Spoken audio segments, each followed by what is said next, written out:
اعوذ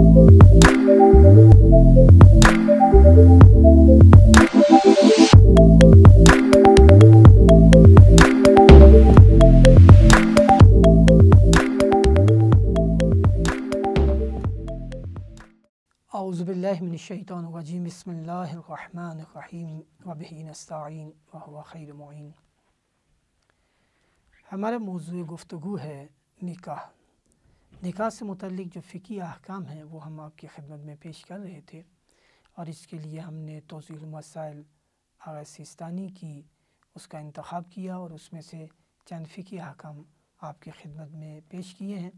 اسی سلسلے کو آج آگے جاری رکھتے ہیں اور مزید چند فقہی احکام انہی کی کتاب میں سے انہی کی عبارات کو آپ کے سامنے پیش کریں گے اور کہیں کہیں مختصر سی وضاحت دے دیں گے۔ فقہی احکام میں سے ایک حکم یہ ہے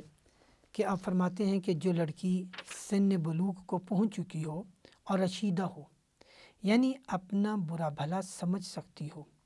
اگر وہ شادی کرنا چاہے اور کنواری ہو تو احتیاط کی بنا پر اسے چاہیے کہ اپنے باپ یا دادا سے اجازت لے، اگرچہ وہ خود مختاری سے اپنی زندگی کے کاموں کو انجام دیتی ہو۔ البتہ ماں اور بھائی سے اجازت لینا لازم نہیں ہے۔ جو خاتون عاقل ہے، بالغ ہے، رشید ہے، رشید یعنی یہ عقل اور بصیرت اور شعور رکھتی ہے کہ اپنی زندگی کے نفع و نقصان کو سمجھتی ہے اور اپنے حق میں بہتر فیصلے کر سکتی ہے، تو وہ باپ دادا سے اجازت لے، اور ماں یا بھائی سے اجازت لینا ضروری نہیں ہے۔ تو باپ یا دادا سے اجازت لے، اگرچہ باقی کاموں میں وہ اپنے خود مختار ہے، لیکن اپنے شریک سفر کا انتخاب کرنے میں احتیاط یہی ہے کہ وہ باپ یا دادا ان کی اجازت کے ساتھ آگے اپنی زندگی کی شروعات، نئی زندگی کی شروعات کرے۔ اگر لڑکی کنواری نہ ہو یا کنواری ہو لیکن باپ یا دادا اس مرد کے ساتھ اسے شادی کرنے کی اجازت نہ دیتے ہوں جو عرفاً و شرعاً اس کا ہم پلہ ہو، یا باپ اور دادا بیٹی کی شادی کے معاملے میں کسی طرح شریک ہونے کے لیے راضی نہ ہوں، یا دیوانگی یا اس جیسی کسی دوسری وجہ سے اجازت دینے کی اہلیت نہ رکھتے ہوں، تو ان تمام صورتوں میں ان سے اجازت لینا لازم نہیں ہے۔ اسی طرح ان کے موجود نہ ہونے یا کسی دوسری وجہ سے اجازت لینا ممکن نہ ہو اور لڑکی کا شادی کرنا بے حد ضروری ہو تو باپ اور دادا سے اجازت لینا لازم نہیں ہے۔ اگر اس نے خاتون نے ایسا اپنا انتخاب کیا ہے جو شرعی اعتبار سے بھی اس پہ کوئی پابندی نہیں ہے اور عرفاً اور اخلاقی اعتبار سے بھی اس کا ہم پلہ ہے، اس کا کفو ہے، اور کوئی ایسی پابندی اگر شریعت کی طرف سے اس پر نہیں آتی، تو باپ سے اگر بلا وجہ باپ یا دادا رکاوٹ بن رہے ہوں، بلا وجہ کسی اپنی انا کی وجہ سے یا کسی اور مشکل کی وجہ سے، تو پھر یہ فرماتے ہیں کہ اجازت ضروری نہیں ہے۔ یا ممکن ہے باپ یا دادا میں سے کوئی ایک موجود ہے، ایک نہیں ہے، اور دیوانے ہیں یا خدا نخواستہ کسی اور مشکل میں گرفتار ہو گئے ہیں، یا وہ موجود نہیں ہیں، ان سے رابطہ ممکن نہیں ہے، تو ان تمام صورتوں میں جب کہ خاتون کے لیے شادی کرنا ضروری ہو، اگر وہ شادی نہیں کرے گی تو وہ گناہ میں مبتلا ہو جائے گی، تو اس گناہ کبیرہ اور گناہ سے بچنے کے لیے ضروری ہے کہ یہ اپنی شادی کو شرعی حدود کے اندر رہتے ہوئے اس کو انجام دے، اور احتیاط البتہ اس کو ہاتھ سے نہ جانے دے۔ اگر اجازت ممکن ہے، رضایت ممکن ہے، تو اپنی پوری کوشش کرے کہ ان کی رضایت لے اور ان کی اجازت کے ساتھ اپنی زندگی شروع کرے۔ اگر باپ یا دادا اپنے نابالغ لڑکے یا پوتے کی شادی کر دیں تو لڑکے یا پوتے کو چاہیے کہ بالغ ہونے کے بعد اس عورت کا خرچہ دے، بلکہ بالغ ہونے سے پہلے بھی، جب اس کی عمر اتنی ہو جائے کہ وہ اس لڑکی سے لذت اٹھانے کی قابلیت رکھتا ہو،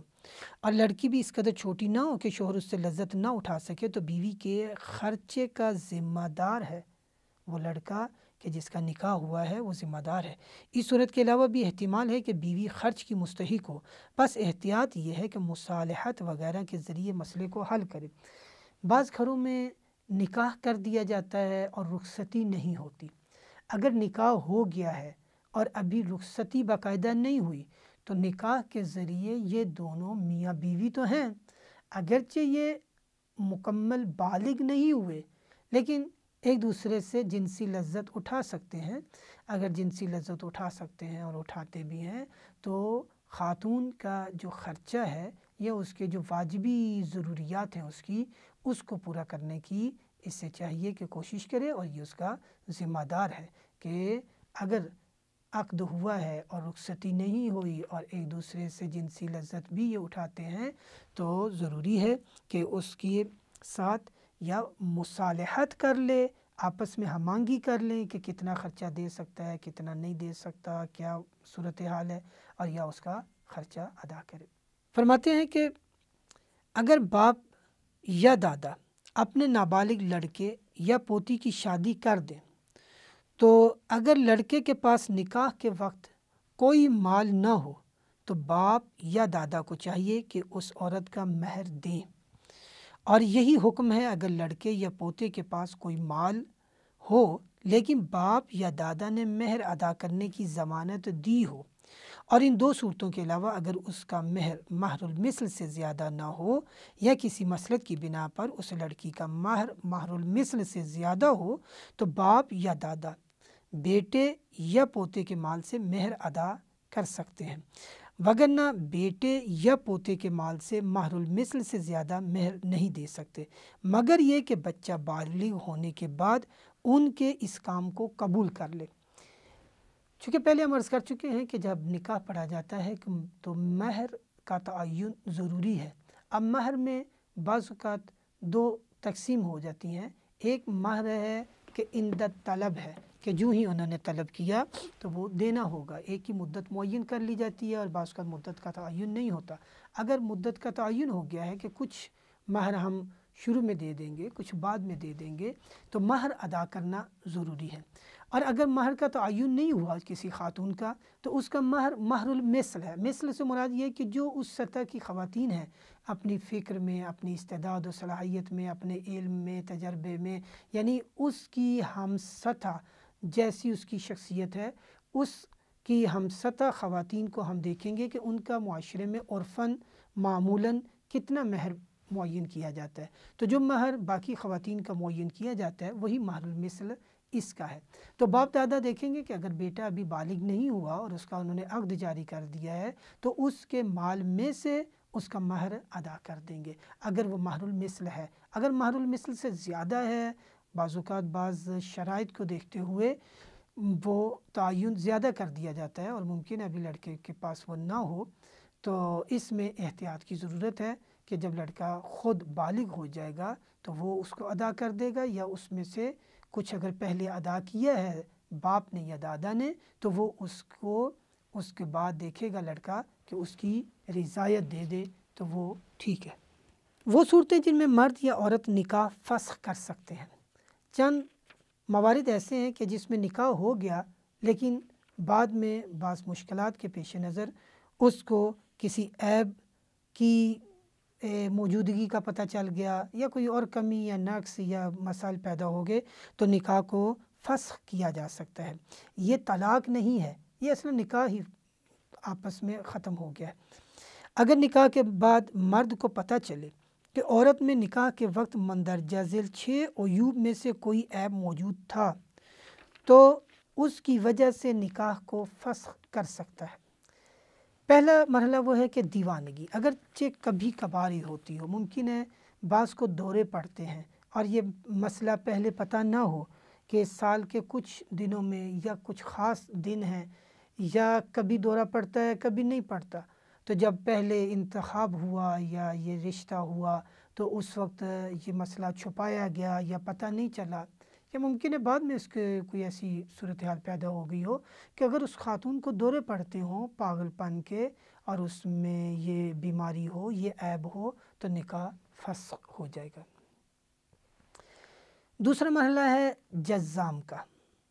کوڑھ چل جاتا ہے۔ تیسرا ہے برس کا، چوتھا ہے اندھا پن، پانچواں ہے اپاہج ہونا، اگرچہ زمین پر نہ گھسیٹتی ہو، یعنی معذور ہے اصلاً، وہ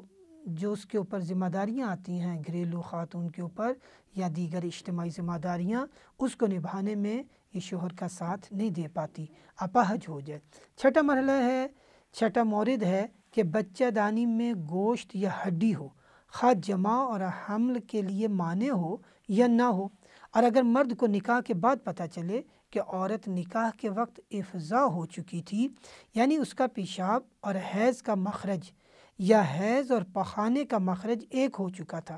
تو اس صورت میں نکاح کو فسخ کرنے میں اشکال ہے، اور احتیاط لازم یہ ہے کہ اگر عقد کو فسخ کرنا چاہے تو طلاق بھی دے۔ یہ جو مورد بیان کیا گیا آخری، اس میں فقط فسخ نہیں ہے، اگر یہ مورد اس کو بعد میں پتہ چلا ہے کہ افضا ہوا ہے، حیض اور پیشاب کا معاملہ یا حیض اور